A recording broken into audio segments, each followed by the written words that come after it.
Hello everyone, we are starting with the topic cancer. तो NCERT में दिया गया है कि जो नॉन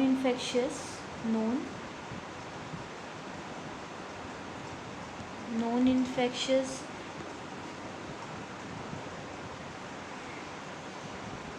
डिजीज़ जो होती हैं उसमें एनसीईआरटी के अकॉर्डिंग हमें 4 डिजीज़ पढ़नी है जो कि नॉन इन्फेक्शियस होती है। तो सबसे पहले नॉन इन्फेक्शियस डिजीज़ में आता है कैंसर। तो जो हमारा पहला टॉपिक जो हम डिस्कस करेंगे वो कैंसर ही है। फिर आता है एलर्जी भी हम इसी चैप्टर में पढ़ने वाले हैं। फिर है ड्रग एंड अल्कोहल अब्यूज़, और जो लास्ट 4th है दैट इज़ डेफिशिएंसी। एक सेकेंड,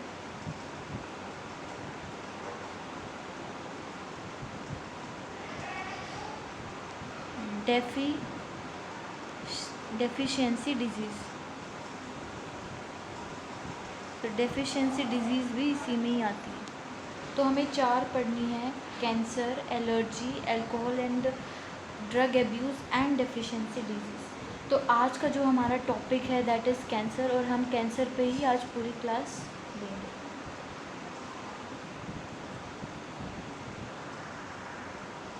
स्टार्टिंग विद कैंसर, तो एनसीईआरटी में दिया है that the cancer is most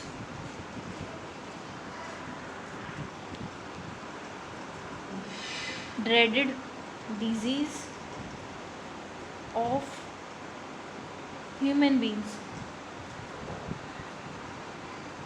इसका मतलब कि अगर कैंसर किसी को हो रहा है वो एक बहुत ख़तरनाक डिजीज़ है ह्यूमन बींग्स के लिए।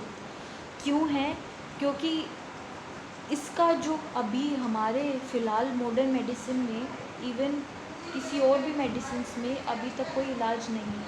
तो अभी काफ़ी ट्रीटमेंट्स दी जाती है, जैसे कीमोथेरेपी, इम्यूनोथेरेपी, हम सब कुछ डिस्कस करने वाले हैं। काफ़ी सर्जरीज़ भी होती हैं, बट एक कंप्लीट ट्रीटमेंट अवेलेबल नहीं है। तो यहाँ पर एनसीईआरटी के according more than a million, तो मिलियन से भी ज़्यादा लोग इस डिज़ीज़ से सफ़र करते हैं, और इसमें से जो सफ़र होते हैं उसमें से large number of people die because of cancer. तो अब हम डिस्कस करते हैं कि हम इस चैप्टर में क्या क्या पढ़ने वाले हैं। तो सबसे पहले हम पढ़ेंगे mechanism of development of cancer और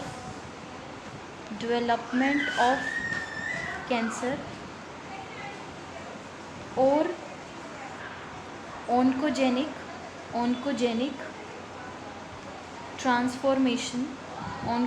ट्रांसफॉर्मेशन ऑफ सेल्स। सो सबसे पहले हम मैकेनिज़्म पढ़ेंगे कि कैसे कैंसर की डेवलपमेंट होती है, और जो ऑन्कोजेनिक जीन्स होती हैं या जो ऑन्कोजेनिक वायरसेस होते हैं वो कैसे नॉर्मल सेल्स को कैंसरस बनाते हैं, वो पहले हम पढ़ेंगे।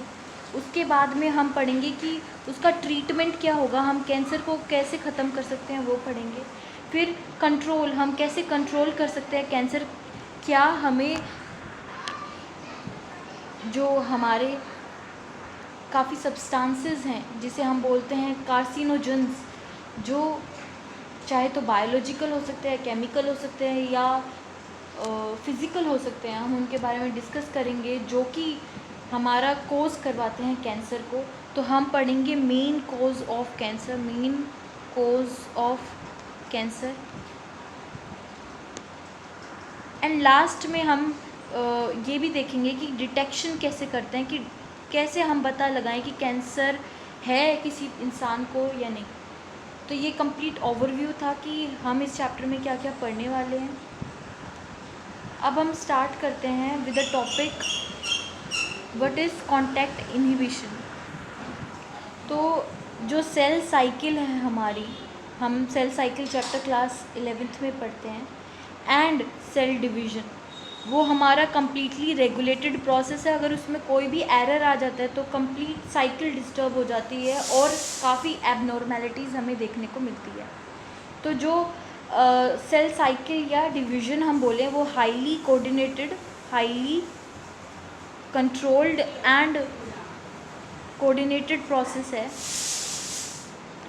कि कोऑर्डिनेट कैसे, काफ़ी जो जेनेटिक कंट्रोल्स हैं वो इसे कंट्रोल करेंगी और सारे जो G1 S G2 फेस हैं वो कंप्लीट उसी प्रोसेस में जाएगा और तभी जाके हमारी कंप्लीट सेल साइकिल प्रोसेस पूरी होगी।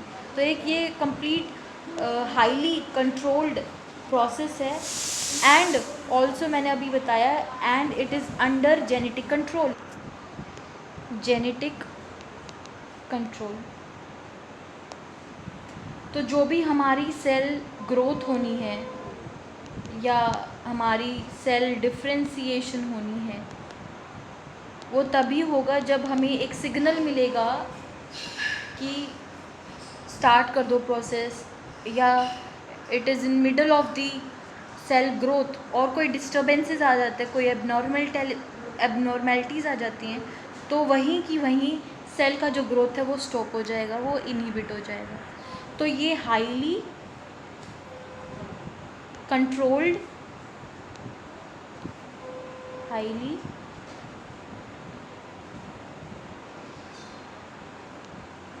कंट्रोल्ड एंड रेगुलेटेड प्रोसेस है, अंडर रेगुलेशन है। कोई भी एबनॉर्मेलिटीज़ किसी सेल में होगी तो वहीं की वहीं सेल अपना जो प्रोसेस है उसे स्टॉप कर देगा।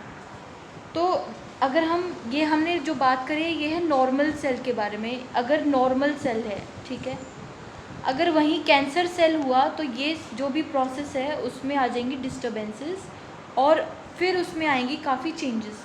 तो अब हम बात करते हैं जो कैंसरस सेल्स हैं उनके बारे में। तो देखो, अगर हम बात करें कैंसर सेल्स की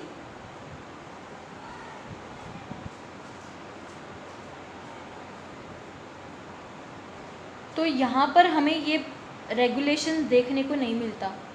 तो यहाँ पर होता है breakdown of regulatory mechanism.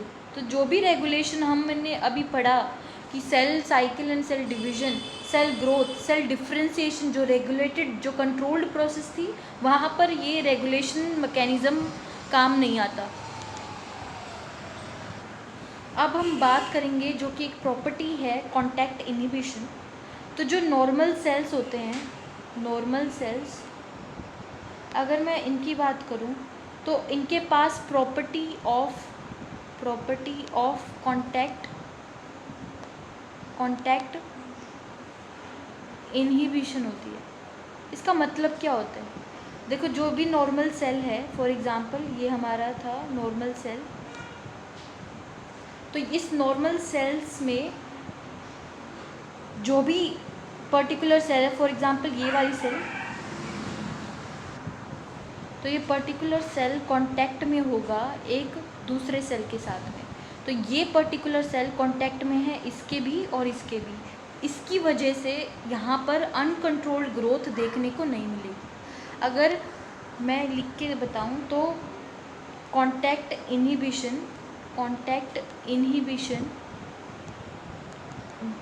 means that contact with other cells inhibit another cells inhibit their uncontrolled growth।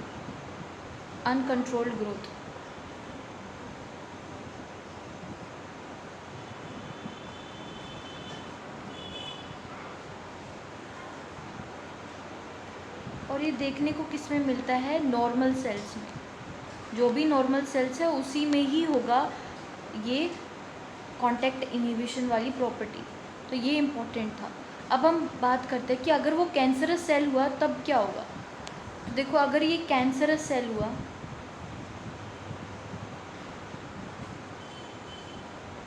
अगर ये कैंसरस सेल है तब क्या होगा?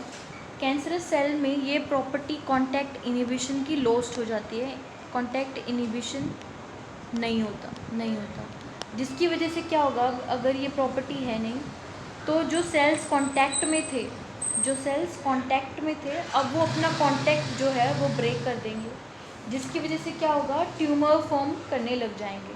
तो कैंसरस सेल्स में हमें ट्यूमर्स देखने को मिलते हैं। तो ट्यूमर्स कैसे होते हैं, फॉर एग्ज़ाम्पल ये देखो, ऐसे जो ये सेल्स थे इन्होंने अपना कांटेक्ट ब्रेक कर दिया, और ब्रेक करने से यहाँ पर हो गई रैपिड डिवीजन प्रोसेस, जिसकी वजह से यहाँ पर बन गए मास ऑफ सेल्स। इसी मास ऑफ सेल्स को हम बोलते हैं ट्यूमर्स। तो यहाँ पर एक पेज,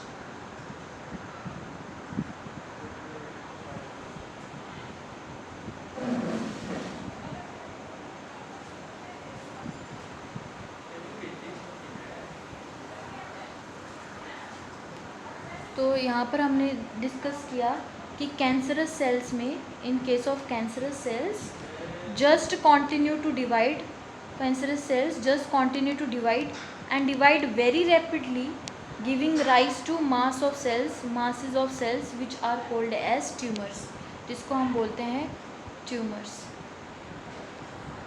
तो अब हम बात करेंगे ट्यूमर्स कितने टाइप के होते हैं। तो हेडिंग आती है अब ट्यूमर्स की। तो हमें ट्यूमर्स 2 टाइप के देखने को मिलते हैं। पहला ट्यूमर का नाम है बेलाइन ट्यूमर एंड दूसरा है मैलिग्नेंट ट्यूमर। तो इन दोनों के बारे में हम पढ़ेंगे। सबसे पहला है बिनाइन ट्यूमर और दूसरा है मैलिग्नेंट ट्यूमर। अब बिनाइन और मैलिग्नेंट में डिफरेंस क्या होता है वो हम देखेंगे।